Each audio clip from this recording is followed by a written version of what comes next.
Mr. Secretary, if you can hear us, I will turn it over to Dr. Wallander to begin.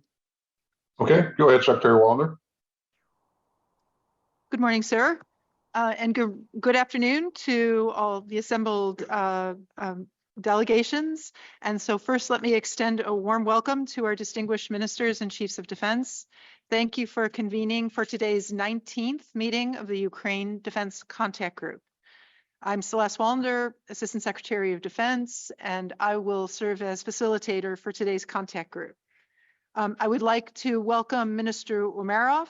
We, as always, value your presence here at the UDCG and are looking forward to hearing from you today. So with that, let me first introduce Secretary of Defense Lloyd Austin to deliver his introductory remarks. Mr. Secretary, over to you. Thanks, Celeste. Good afternoon, everyone. It's great to see you all again. And I'm sorry that I wasn't able to travel to Brussels this week. I look forward to bringing this contact group together in person soon.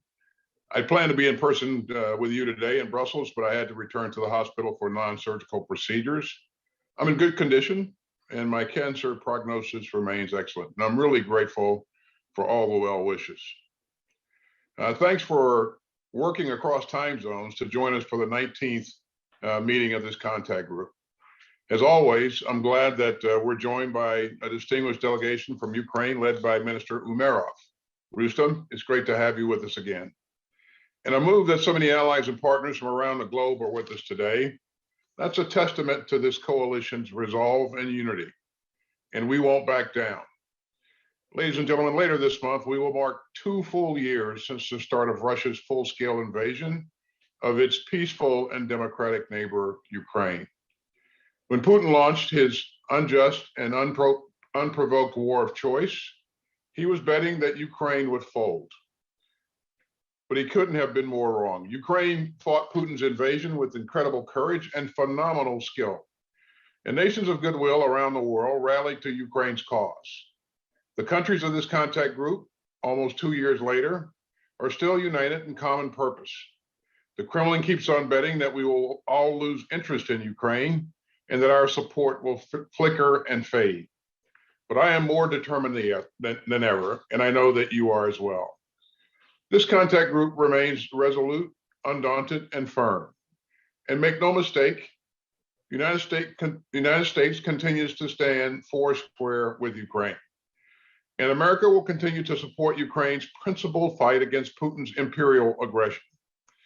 The Kremlin is sinking deeper into its self-inflicted isolation. But this coalition of some 50 countries worldwide is here to roll up our sleeves and get to work. And our allies and partners continue to shoulder the burden of our shared security. Almost 2 years in, we continue to send security assistance to the battlefield, and we are now building coalitions for Ukraine's long-term security. And we remain focused on accountability for the assistance that we're providing to Ukraine. We'll work together today on Ukraine's near-term requirements, including its urgent need for more artillery, ammunition, and air defense missiles. And what we're calling the capability coalitions are standing up and moving out. They're helping to build the foundations for a Ukrainian future force that will deter and defend against continued Russian aggression.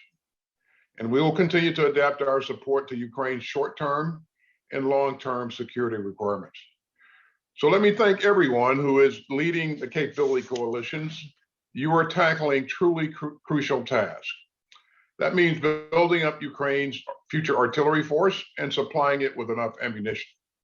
It means equipping Ukraine with F-16s and the infrastructure to keep them flying. And it means ensuring that Ukraine has an integrated and layered air defense network to protect its civilians, cities, and skies. We'll keep using the nimble framework of the capability coalitions to adapt to Ukraine's evolving security requirements. Each of these coalitions underscores our unity and resolve to help Ukraine and to confront Russian aggression. We'll continue to work together to get Ukraine what it needs to hold on to its gains and to keep pushing back Russia's illegal occupation in the months ahead. The Kremlin's cruelty is especially clear during another winter of war. Putin's forces brazenly bombard Ukraine's cities with ballistic missiles and Iranian drones. But Ukraine continues to defy the Kremlin and fight for its sovereign rights. And we will continue to dig deep to provide Ukraine with both short-term and long-term support. The countries of this coalition including the United States, support Ukraine because it's the right thing to do and because it is in our core national security interests. Putin's indefensible war of aggression poses a massive challenge to security and stability in Europe and beyond. And the Kremlin's invasion is a frontal assault on the hard-won post-World War II international order that condemns aggression, defends state sovereignty, and upholds human rights.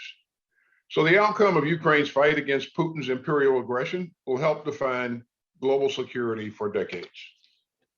And for people of principle and governments of conscience, standing aside while Ukraine fights for its very existence is not an option. Ukraine will not surrender, and neither will we. And with that, we'll pause for a moment as our friends in the media depart, and then start our agenda. Thank you.